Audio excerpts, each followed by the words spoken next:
ఛానలుకి స్వాగతం. ఆగస్టు 4వ తేదీన వస్తున్నటువంటి అమావాస్య రోజు కుంభరాశివారు కుక్కకు ఇది ఒక్కటి తినిపించండి చాలు, కూర్చుని తిన్నా తరగని డబ్బు మీకు వచ్చి పడుతుంది. ఆ విధంగా ఆర్థిక పురోగతిని మీరు సొంతం చేసుకోగలుగుతారు. అయితే అమావాస్య రోజు కుంభరాశివారు కుక్క కనిపిస్తే ఏం తినిపించాలి, ఏం తినిపించటం వల్ల ఆ లక్ష్మీదేవి యొక్క అనుగ్రహాన్ని మీరు పొందుకొని ఆర్థికంగా పురోగతి సాధించగలుగుతారు. ఈ పూర్తి అంశాలన్నీ కూడా ఈ రోజు ఈ వీడియోలో వివరంగా తెలుసుకుందాం. వీడియోలోకి వెళ్లే ముందు మా చిన్న రిక్వెస్ట్ ఏంటంటే, ఇంతకు ముందు కనుక మా ఛానల్ ని మీరు సబ్స్క్రైబ్ చేసుకున్నట్లయితే సబ్స్క్రైబ్ చేసుకోండి. అలాగే పక్కనే ఉన్న గంట సింబల్ మీద ఆల్ అప్డేట్స్ ని క్లిక్ చేయండి.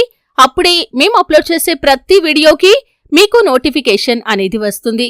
శ్రీ రేణుక ఎల్లమ్మ తల్లి జ్యోతిష్యాలయం. మీరు సమస్యలు తీరక బాధపడుతున్నారా? ఎల్లమ్మ తల్లి పూజారి గారిని సంప్రదించండి. అనుభవంతో సమస్యలు తీరే ప్రత్యేకమైన పూజలు చేస్తున్నారు. ఎల్లమ్మ తల్లి ఆశీస్సులతో భార్యాభర్తల సమస్యలు, ప్రేమించిన వారు దూరం కావటం, అనుకున్న పనులు కాకపోవటం, డబ్బు సమస్యలు, వ్యాపారంలో నష్టం రావటం, నమ్మిన వారు దూరం కావటం, కుటుంబ సమస్యలు, ఆరోగ్య సమస్యలు, ఇంట్లో కలహాలు రావటం, ఇంకా ఎటువంటి సమస్యలు ఉన్నా ఎల్లమ్మ తల్లి ఆశీస్సులతో దూరంలో ఉన్నవారికి ఫోన్ ద్వారా జ్యోతిష్యం చెప్పబడును. Phone number 9494. ధనిష్ట 3-4 పాదాలు, శతభిషం 1-2-3-4 పాదాలు, పూర్వభాద్ర 1-2-3 పాదాలలో జన్మించిన వ్యక్తులు కుంభరాశివారిగా పరిగణించబడతారు. ఇది రాశి చక్రంలో 11వ రాశి. ఈ రాశికి అధిపతి శని. ఈ కుంభరాశివారి యొక్క మనస్తత్వాన్ని మనం గమనించినట్లయితే కనుక బంధాలకి, అనుబంధాలకి ఎక్కువగా ప్రాధాన్యతను ఇస్తారు. మేలు చేసిన వ్యక్తులను జీవితాంతం మర్చిపోకుండా గుర్తుంచుకుంటారు. కొత్తవారు ఎవరు పరిచయమైనా సరే పాత స్నేహాలను మాత్రం అస్సలు వదిలిపెట్టరు. జీవితంలో అత్యున్నత శిఖరాలను అధిరోహించటానికి వీరు చేసేటటువంటి మంచి కార్యాలు వీరికి ఎల్లప్పుడూ తోడుగా ఉంటాయి. అయితే ఆగస్టు 4వ తేదీన అమావాస్య రాబోతుంది. ఆషాఢ మాసంలో అదే చివరి రోజు కాబట్టి ఈ రోజుకు చాలా విశిష్టత అనేది ఉంటుంది. దీన్ని ఆషాఢ అమావాస్య, భీమ అమావాస్య అని కూడా అంటారు. అయితే ఈ యొక్క అమావాస్య రోజుకు చాలా విశిష్టత ఉంటుంది. కుక్కకు ఇది ఒక్కటి తినిపించడం ద్వారా మీ జీవితంలో మీరు ఆర్థికంగా ఊహించలేనటువంటి గణనీయమైన పురోగతిని సాధించగలుగుతారు. అయితే ఈ యొక్క అమావాస్య తిథి అనేది ఆదివారంతో కలిసి రావటం మూలంగా ఈ రోజుకు మరింత విశిష్టత వచ్చిందనే చెప్పుకోవాలి. ఎందుకంటే ఈ యొక్క ఆషాఢ అమావాస్య రోజు పితృతర్పణాలు కూడా ఇస్తూ ఉంటారు. ఇలా చేయటం వల్ల వారి ఆత్మకు శాంతి చేకూరుతుంది. తద్వారా వంశ వృద్ధి కూడా జరుగుతుంది. కాబట్టి మీరు ఈ రోజు పితృతర్పణాలను ఇవ్వాల్సి ఉంటుంది.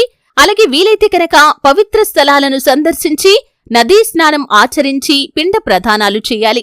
అలాగే పెద్దల పేరుతో చేసేటటువంటి దాన ధర్మాల వల్ల వారికి జనన మరణ చక్రం నుండి విముక్తి లభించి మోక్షాన్ని పొందుకుంటారు.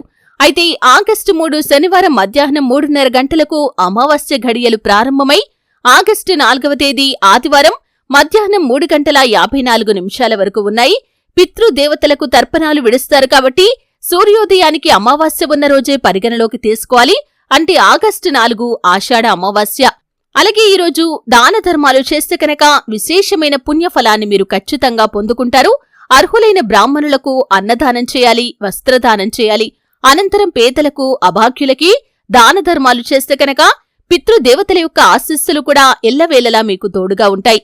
ముఖ్యంగా జాతకంలో మీకు కనుక పితృదోషం ఉంటే ఈరోజు ఆలయాలకు వెళ్లి భగవంతుడికి నమస్కారం చేసుకుని ఆలయ పరిసరాల్లో ఉన్న ఏదైనా పూల చెట్టు కింద ఆవ నూనెతో దీపం వెలిగించాలి. అలాగే ఈరోజు ఇంట్లో దేవుడి మందిరం దగ్గర పీఠంపై ఒక ఎర్రటి వస్త్రాన్ని ఉంచండి. దానిపై శివ పార్వతుల ఫోటో పెట్టి పూజ చేయండి. పరమేశ్వరుడికి ప్రీతికరమైనటువంటి బిల్వపత్రం, పార్వతీదేవికి పసుపు, కుంకుమ, పూలతో పూజ చేయండి. సుమంగలి ఉపయోగించే వస్తువులన్నీ కూడా పార్వతీ అమ్మవారి యొక్క పూజ కోసం మీరు వినియోగించవచ్చు. ఆ తర్వాత అంటే అమావాస్య ఘడియలు ముగిసిన తర్వాత సుమంగలి వస్తువులన్నీ కూడా ఎవరైనా ముత్తైదువును పిలిచి బొట్టు పెట్టి అందించండి. ఇలా చేస్తే కనుక మీ దాంపత్య జీవితంలో ఉన్నటువంటి దోషాలు అన్నీ కూడా తొలగిపోతాయి. అలాగే ముఖ్యంగా అమావాస్య రోజు మీరు కనుక కుక్కకి ఇదొక్కటి తినిపించండి. ఆర్థికంగా మీరు ఊహించని గణనీయమైన పురోగతిని సాధించగలుగుతారు. కుక్క విశ్వాసానికి ప్రతీక.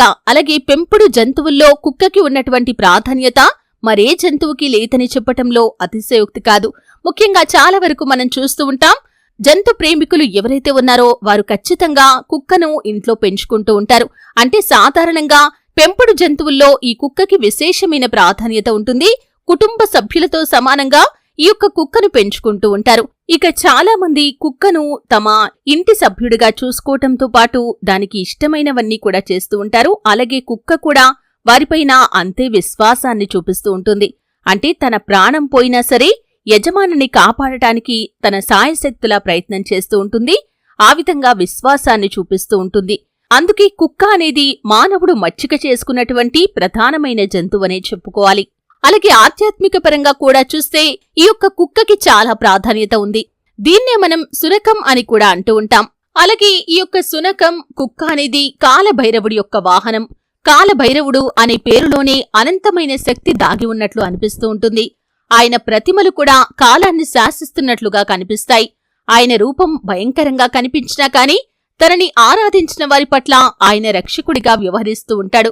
సాధారణంగా కాలభైరవుడి గురించి తెలియని వాళ్లు ఆయనకి కాస్త దూరంగా ఉంటారు. నిజానికి ఆయన మహాశివుడి మరో రూపంగానే చెప్పాలి. సమస్త ప్రాణులను పరమశివుడు భైరవుడి రూపంలోనే తనలో లయం చేసుకుంటూ ఉంటాడు. భైరవుడి వాహనమే కాలము అనే కుక్క. ఈ కారణంగానే ఆయన్ని అంతా కూడా కాలభైరవుడిగా పిలుస్తూ ఉంటారు. ఇక శివుడికి కాలుడు అనే పేరు కూడా ఉంది.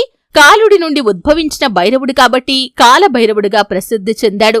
నుదుటన విభూతి రేఖలు ధరించి నాగుపాముని ములత్రాడుగా చుట్టుకొని కనిపిస్తాడు. గద, త్రిశూలం, సర్పం, పాత్ర చేతపట్టి దర్శనమిస్తూ ఉంటాడు. ఆయన ఆదేశానికి సిద్ధమన్నట్లుగా పక్కనే కుక్క దర్శనమిస్తూ ఉంటుంది. అందుకే ఈ యొక్క కుక్కకి కూడా చాలా విశిష్టత ఉంది. ఎందుకంటే కాలభైరవుడి యొక్క వాహనం కాబట్టి ఆ కాలభైరవుడి యొక్క అనుగ్రహం పొందుకోవటానికి, లక్ష్మీదేవి యొక్క కటాక్షాన్ని పొందుకోవటానికి అమావాస్య రోజు కుక్కకి ఇది ఒక్కటి తినిపించండి చాలు, తరతరాలు తిన్నా తరగని సంపద మీ వశమవుతుంది. దానికోసం మీరు చేయాల్సింది ఏమిటి అంటే కనుక ఉదయాన్నే కూడా ఇల్లంతా శుభ్రం చేసుకుని తలస్నానం చేసుకుని దీపారాధన చేసుకోండి. ఆ తర్వాత మీరు బియ్యాన్ని శుభ్రంగా కడిగేసి కొంచెం అన్నాన్ని వండండి. ఆ వండిన అన్నం, వేడివేడి అన్నం ఏదైతే ఉందో దాంట్లో నుంచి కొంత భాగాన్ని మీరు ఒక ప్లేట్లోకి తీసుకుని కొంచెం చల్లగా కానిచ్చేసి దాన్ని కొంచెం మెత్తగా మీ యొక్క చేతితో చేసి ఆ తర్వాత దాంట్లో కొంచెం పెరుగు వేయండి. ఆ తర్వాత కొంచెం చక్కెర కూడా వేయండి. అంటే పెరుగన్నంలో చక్కెర వేసుకోవాలి. ఈ విధంగా వేసిన తర్వాత అది ఏదైతే ఉందో దాంట్లో మొదట కొంచెం భాగాన్ని తీసుకుని వెళ్లి ఒక ప్లేట్లో పెట్టేసి మీ యొక్క పూజా మందిరంలో నైవేద్యంగా పెట్టేయండి. ఇక మిగిలిన అన్నాన్ని తీసుకుని వెళ్లి మీ ఇంట్లో కుక్క కనుక ఉంటే కుక్కకి, లేకపోతే వీధి కుక్క ఏదైనా ఉంటే కనుక ఆ కుక్క కోసం అక్కడ పెట్టండి. ఆ కుక్కని పిలవండి. అది వచ్చి కనుక మనస్ఫూర్తిగా తిన్నదనుకోండి, ఖచ్చితంగా ఆ కాలభైరవుడి యొక్క ఆశస్సులతో పాటు లక్ష్మీదేవి యొక్క అనుగ్రహాన్ని కూడా మీరు పొందుకోగలుగుతారు. ఆర్థికంగా మీరు గణనీయమైన పురోగతిని సాధించగలుగుతారు. మీ వృత్తి జీవితంలో, వ్యాపార జీవితంలో ఉన్నటువంటి ఒడిదొడుకులు, సమస్యలు అన్నీ కూడా దూరమవుతాయి. ఆర్థికంగా మీరు అద్భుతమైన ఫలితాలను పొందుకోగలుగుతారు. మీ జీవితంలో సకల శుభాలకి కారకుడైనటువంటి ఆ శివ భగవానుడి యొక్క అనుగ్రహం కూడా మీకు ఖచ్చితంగా లభించి తీరుతుంది.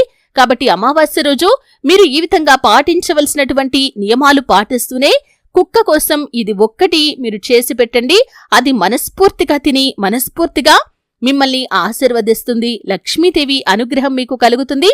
అలాగే ఆ కాలభైరవుడి యొక్క అనుగ్రహంతో పాటు శివానుగ్రహం కూడా మీకు కలుగుతుంది. చూశారు కదండి, ఆగస్టు 4వ తేదీన వస్తున్నటువంటి అమావాస్య రోజు కుంభరాశివారు కుక్కకు ఏది తినిపించటం వల్ల తరతరాలకి తరగని ఆస్తి వస్తుందో తెలుసుకున్నారు. వీడియో నచ్చితే ఖచ్చితంగా లైక్ చేయండి. మరిన్ని మంచి మంచి వీడియోల కోసం ఇప్పుడే మా ఛానల్ని సబ్స్క్రైబ్ చేసుకోండి.